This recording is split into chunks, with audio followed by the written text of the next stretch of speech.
A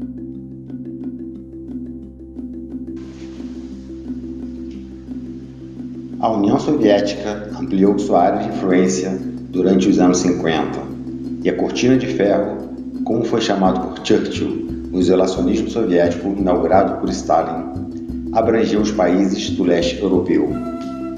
A Alemanha fora dividida e países como a Bulgária e Romênia ficaram sob a influência da União Soviética, pois um acordo fora realizado entre Stalin e Churchill. Num papel assinado por eles, Churchill permitiu que a União Soviética cuidasse daqueles países, enquanto a Inglaterra ficaria com a Grécia. Em 1948, Stalin não permitiu uma ajuda à Grécia e tentava se tornar comunista, pois ele tinha de honrar a promessa que assinara com Churchill, cedendo-a à Inglaterra. Além do mais, os Estados Unidos pretendiam intervir numa possível ajuda soviética à Grécia. No final, os guerrilheiros comunistas da Grécia só contaram com o apoio de Tito da Iugoslávia e tiveram de lutar sem apoio da União Soviética. Fato este que fez com que Mao, antes apoiador incondicional de Stalin, se tornasse seu crítico tenaz. Infelizmente, a Grécia caiu sob as mãos de governos de direita após a Guerra Civil, e milhares de pessoas foram presas ou assassinadas em épocas posteriores. A essa altura, a União Soviética, sob a liderança de Stalin, se tornou aquilo que mais condenava em seus discursos internacionais: um império. Os países debaixo de sua liderança eram dependentes economicamente, militarmente e politicamente. Não podiam questionar a liderança soviética, e isso não mudou nem mesmo com a morte de Stalin em 1953. Khrushchev se tornara o novo líder do Império Soviético, e praticamente nada mudou em relação à política interna e externa soviética. Nem mesmo o revisionismo, que em 1956 revelara ao mundo as atrocidades cometidas por Stalin, que chegou a matar mais de 5 milhões de russos nas prisões ou campos de trabalho forçados, mudou substancialmente a política de socialismo num só país e convivência pacífica com os imperialistas, em especial os Estados Unidos. Não havia liberdade de ir e vir dos cidadãos, com muitos querendo sair da órbita soviética, mostrando que aquele comunismo implantado ali estava longe dos ideais marxistas. A realidade era fria. Havia um novo império, dessa vez com aparência de socialista. Suas contradições com o verdadeiro socialismo iriam fatalmente levá-lo ao fracasso e à volta do capitalismo, como já havia sido previsto décadas antes por Trotsky em seu livro A Revolução Traída. No final de 1949, uma revolução fez o mais populoso país do mundo se tornar comunista, a China.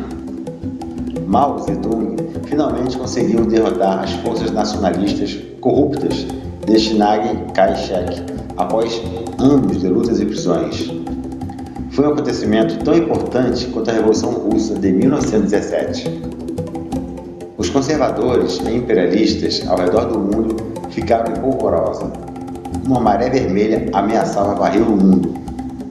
A União Soviética pouco ou quase nada contribuiu para a Revolução Chinesa, que teve sua vitória por méritos próprios e pela liderança de Mao.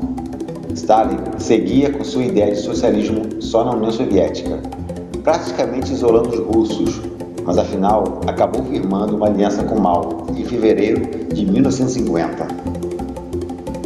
A única condição imposta por Stalin a Mao foi que este tivesse uma relação cordial com os Estados Unidos, país poderoso belicamente e economicamente. Os Estados Unidos, por seu lado, reconheciam governos ditadores ao redor do mundo, governos estes aliados de Washington, mas se recusava a aceitar o novo governo chinês. Essa recusa durou até os anos 60. Durante a Guerra da Coreia, os Estados Unidos empurraram os guerrilheiros comunistas até o norte e chegaram até a fronteira com a China. Achando que os chineses nada fariam a respeito, Douglas MacArthur insistiu no ataque até que veio a resposta chinesa. Os soldados vermelhos atacaram as forças estadunidenses e os forçaram a recuar. A revista Time dos Estados Unidos classificou o episódio como a maior derrota que os Estados Unidos já sofreram. Mas a guerra prosseguiu. Os Estados Unidos ameaçaram usar armas atômicas contra a Coreia e em seguida a China, que resistia aos ataques norte-americanos também. As mortes iam subindo em ambos os lados, até que uma trégua foi declarada em 1953. Os Estados Unidos tentaram vender ao mundo a ideia de que venceram a guerra, mas o que todos viram foi a queda do prestígio militar dos Estados Unidos. A Coreia e a China acabaram saindo como vencedores dessa guerra, pois a Coreia do Norte se tornou comunista, ou seja, contrariou a vontade dos Estados Unidos. Em resposta, os Estados Unidos impediriam a entrada da China na ONU até 1971. Mas a Revolução Chinesa prosseguia. Após a ruptura com a União Soviética, considerado um regime que não interessava os interesses dela, pois era revisionista, a China de Mao vivencia o chamado Grande Salto, um projeto onde a população foi forçada a ir para o campo e siderurgias pequenas eram espalhadas pelo país.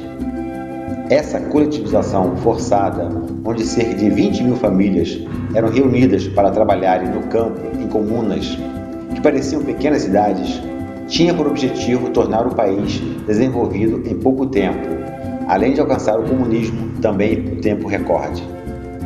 Mas os planos fracassam e milhões de pessoas passam fome e morrem.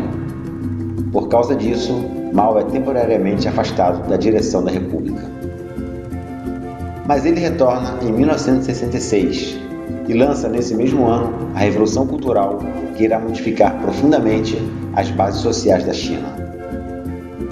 A influência ocidental é considerada perniciosa e Mao dá poder aos estudantes para que possam prender e acusar inimigos do regime comunista chinês, perseguindo os burgueses e inimigos do povo. Na realidade, essa revolução cultural nada mais foi do que a solidificação do poder a Mao e perseguição aos seus detratores e inimigos dentro do partido, em especial aos taxados de revisionistas que se alinhavam com as ideias de Khrushchev em Moscou. Foi formada uma guarda revolucionária, ao menos no nome, mas que era tão somente defensores de Mao e seu regime de culto à personalidade, mostrado em parte pelo Livro Vermelho. Eles defendiam também a ideia de que o saber devia ser espalhado em toda parte, não em centros universitários apenas. Por causa da resistência dos acadêmicos, muitos professores e funcionários de universidades foram presos ou impedidos de trabalhar e lecionar.